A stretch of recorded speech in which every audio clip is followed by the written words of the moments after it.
रामाय तस्मै नमः। रामानास्ति परायणं परतरं रामस्य दासोऽस्म्यहम्। रामे चित्तलय सदा भवतु मे भो रामावतार। अनंत कोटि ब्रह्मांड नायक मर्यादा पुरुषोत्तम भगवान श्री राम के चरणों में कोटि से प्रणाम करते हुए अरिहंतों को, आचार्यों को, सिद्धों को कोटि से प्रणाम करते हुए आज इस पवित्र प्रांगण में हम आगामी रामनवमी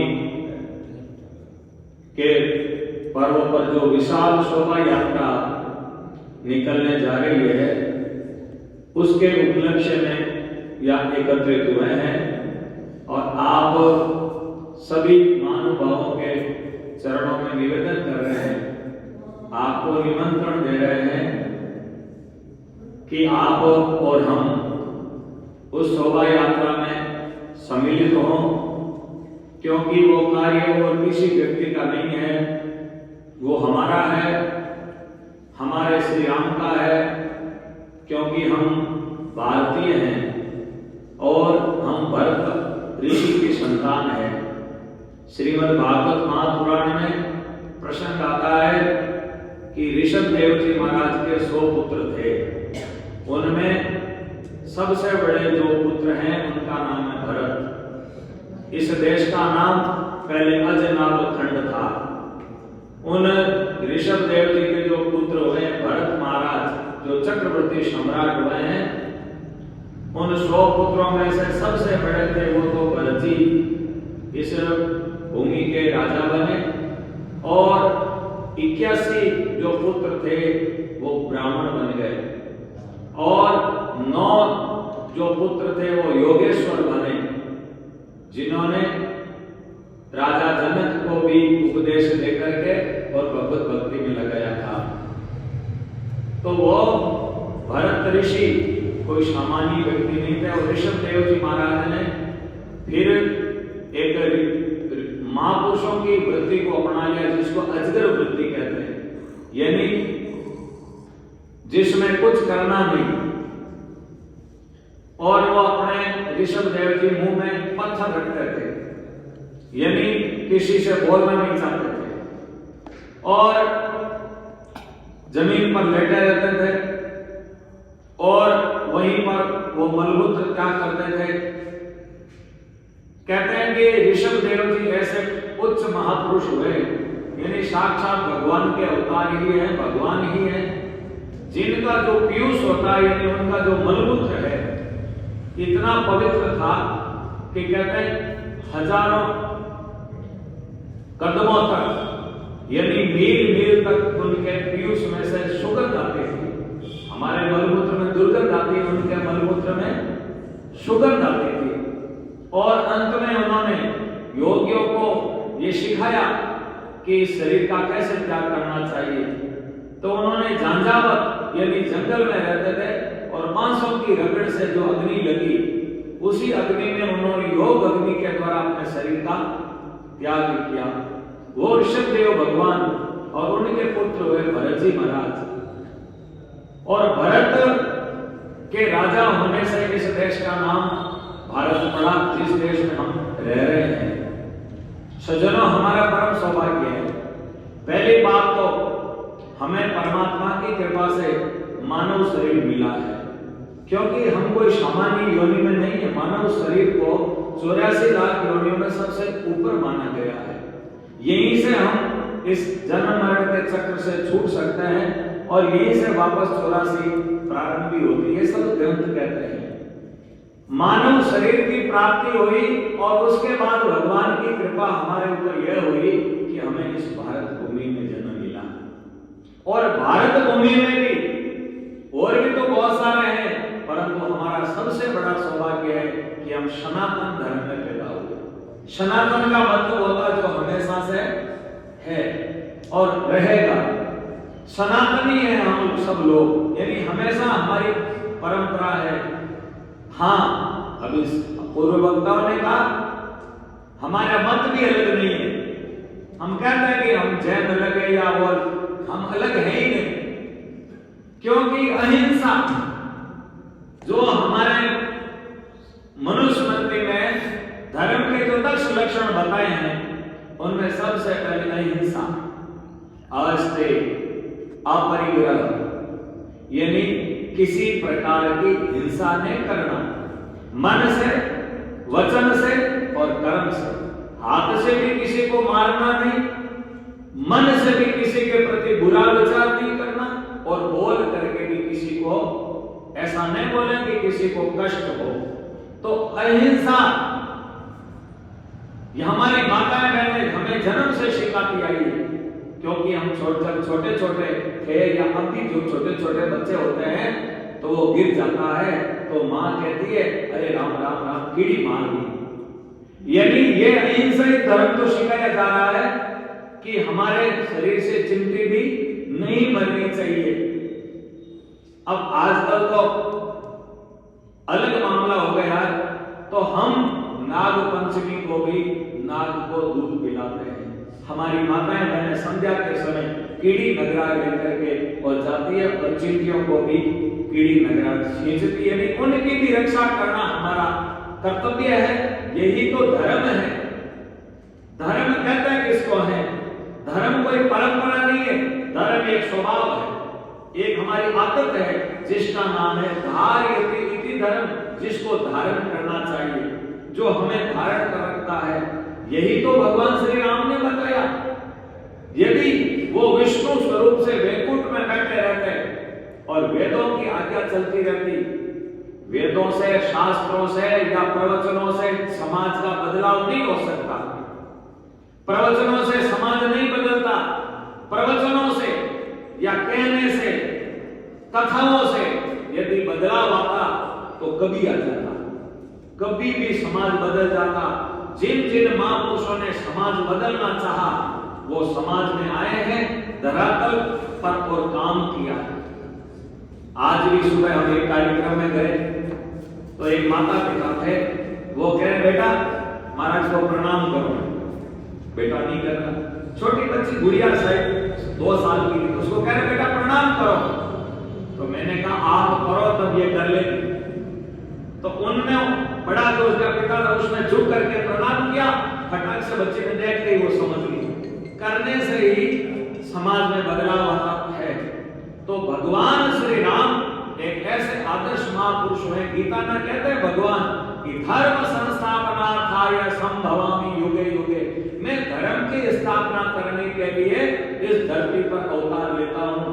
वो भले किसी महापुरुष के रूप में आए, चाहे हरिहंतों के रूप में आए, चाहे आचार्यों के रूप में आए, चाहे सिद्धों के रूप में आए, चाहे राम और कृष्ण के रूप में आए, जैसी जब उनकी आवश्यकता होती है कि अब मुझे क्या बनना है, उसके रूप में वो आ जाते हैं। तो राम उस समय आए जब रावण जैसा महापापी बड़ा आतंकवादी था, जिसके कारण पूरा समाज दुखी था, त्रस्त था। बड़े बड़े राजा महाराजा उसका सामना नहीं कर सकते। ब्रह्मा ने हाथ झटक दिए, मैं कुछ नहीं कर सकता।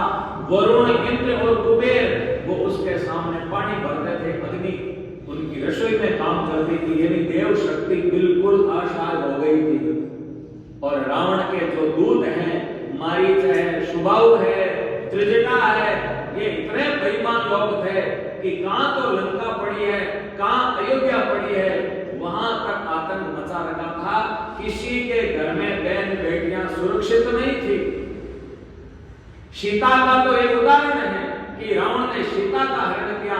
अरे कई सीताएं उसने पहले अपहरण कर चुकी, हजारों हजारों नरनाग सिद्ध गंधर्व कन्या सुर मुनि देख मोहि, क्या नर क्या नार क्या मुनि, अनेकों अनेकों जहां जिस समाज के जो बच्चियां थे उनको उठा उठा करके वो ले जाते थे। ऐसा समाज दुखी था। जैसे हम अब देखते हैं ये लव जिहाद होता है, आप देखते ही हो क्या होता है। हमारी बहन बेटियों के साथ में ले जाते हैं, बोली बच्चियां चक्कर में आ जाती है, फिर उनको जबरदस्ती की जाती है और उनके 35-35 टुकड़े कर दिए जाते हैं। यही तो रावण करता था, वो खा जाते थे और खा ये भी जाते थे, क्या पता सबूत मिटाने के लिए कुछ भी कर सकते हैं। तो ऐसी स्थिति थी, उस समय कोई भी बोलने वाला नहीं था। तो विष्णु भगवान स्वयं राम के रूप में अवतरित हुए और भगवान श्री राम साक्षात धर्म स्वरूप है। यदि किसी को धर्म जानना हो कि धर्म क्या है, तो आप राम को देखो। राम अपने पिता के सामने किस प्रकार से सामने उनकी आज्ञा का पालन करते हैं। ये पुत्र का धर्म है कि जिस पुत्र को शाम के समय, संध्या के समय कह दिया गया कि तुम्हें कल राज्याभिषेक होने वाला है, सब मित्र आ रहे हैं, राम से बधाई ले रहे हैं, राम बधाई हो, आप सुबह युवराज बनने वाले हैं। परंतु सुबह दृश्य बदल गया और राम को कह दिया गया कि आप 14 वर्ष के लिए वनवास जाइए। परंतु श्री राम के चेहरे पर कोई उदासी नहीं, क्योंकि वो राम है। राम को समझना कोई सामान्य बात नहीं है, वो ये पुरुष नहीं थे। वो उन राम ने तुरंत ही अपना राजशाही पोशाक नीचे उतार दी और गैरवे कपड़े पहन करके और वनवास के लिए रवाना हो गए। उस समय किसी ने कहा, लक्ष्मण ने भी कहा कि आप कहो तो मैं धनुष बाण लेकर के पिता को बंदी बना लो, ऐसा करो। राम कहते हैं, लक्ष्मण क्या बात कर रहे हो आप? अरे ये शरीर पिता का दिया हुआ है, इस शरीर के ऊपर पिता का पूर्ण अधिकार है। मैं पिता की आज्ञा से अग्नि में कूद सकता हूँ, मैं पिता की आज्ञा से समुद्र में कूद सकता हूँ, पर मेरे पिता की आज्ञा का मैं लोप नहीं कर सकता। वे राम हैं जो, और आज जब मान लो बेटे ने कह देगा दुकान खरी है और सुबह भाई जी बैठ जाए तो हार या मैं रात में बुलाई है कि हमारे पिता जी घटिया सुसरो जी सासू जी जमाई और पड़ोसी ने आइला ने अलग बुलाया लागू करता गली में। वो राम है जिनकी धर्म पत्नी सीता जैसे ही सुना कि वनवास हुआ है, वो उनके पीछे चली जाती है। महाराज राम कहते हैं कि ये सीता आप अपने पिता के घर चली जाओ, वनवास मुझे हुआ है। पर राम सीता कहती है, जिए बिनु देह नदी बिनु वारी, ऐसे नाथ पुरुष बिना नारी। है प्रभु, आपके बिना मेरे शरीर का कोई अस्तित्व नहीं है, मैं आपके पीछे चलूंगी। बार आड़े में उद्धत कहता कि मैंने व्हाट्सएप कर दी जो माझे मिस कॉल कर दिया, वो पी रहे जाऊं ए पाता वगैरह व्हाट्सएप कर दी। तो महाराज ऐसे भगवान श्री राम जिनकी राम बेरी और राम बड़ाई करही। सज्जनों में थोड़ा सा दृश्य रख रहा हूं कि मां बाप का वो युद्ध हो रहा था, राम रावण का युद्ध हो रहा था। राम के बाणों से रावण मरने जैसा घायल हो गया।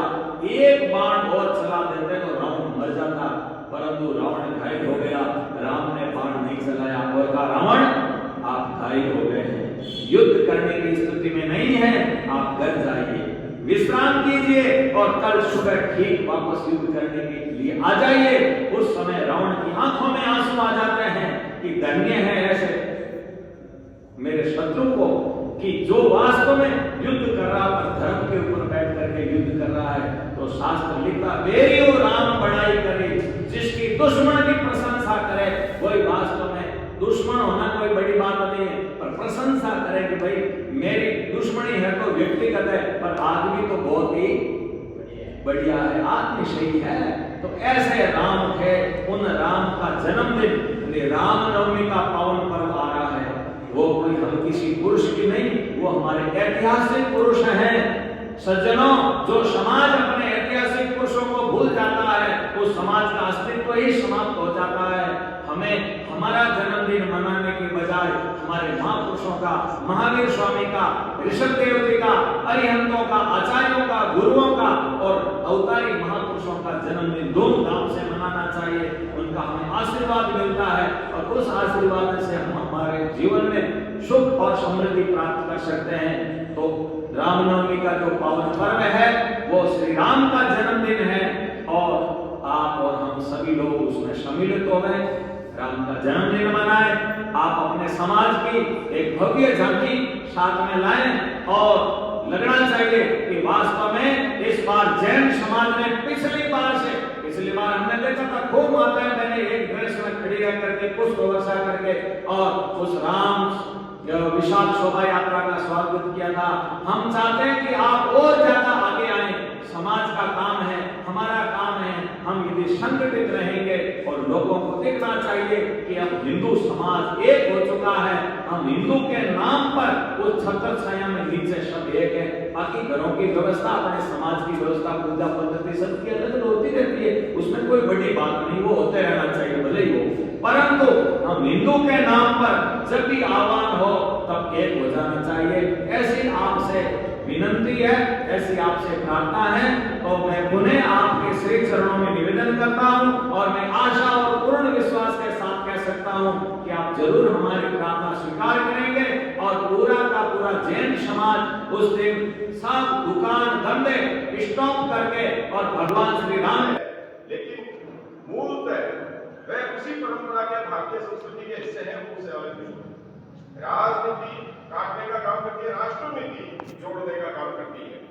और आप और हम सभी के मन में एक बात है कि हम सभी मिलकर के बढ़ेंगे तो हम अपनी आंखों के सामने आने वाले 10-15 वर्षों के अंदर वो सीन देख पाएंगे जो देखते देखते, सपना देखते देखते पूर्वज चले गए यहाँ से।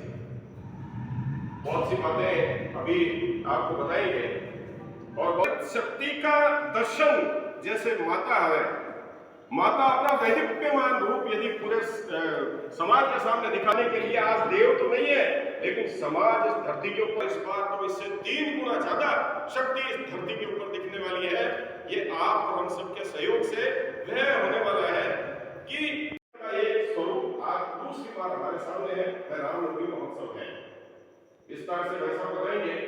मैं सबसे पहले रुद्र कुमार जी वैसा से निवेदन करूंगा कि इस विषय करते हुए एक जुलूस निकलने वाला है, उसमें एक संगठित शक्ति सब उसमें रह सकते हैं, किसी को भी मना नहीं। अनेक स्थानों पर वे लोग जिनको उनकी पूजा पद्धति अलग, वो भी पुष्प वर्षा करते हैं, उनका भी भाव है। आज वर्तमान में भी पूरे संसार में इंडोनेशिया नाम का जो देश है वो सर्वाधिक मुस्लिम आबादी वाला देश है, इंडोनेशिया आज भी है। परंतु वह आज भी वहां के नवयुवक दीपावली के अवसर पर, दशहरे के अवसर पर रामलीला खेलते हैं। वहां के राजकुमार का नाम है सुकर्ण और वहां की मुद्रा पर भगवान गणेश का चित्र है। उन लोगों को एक बार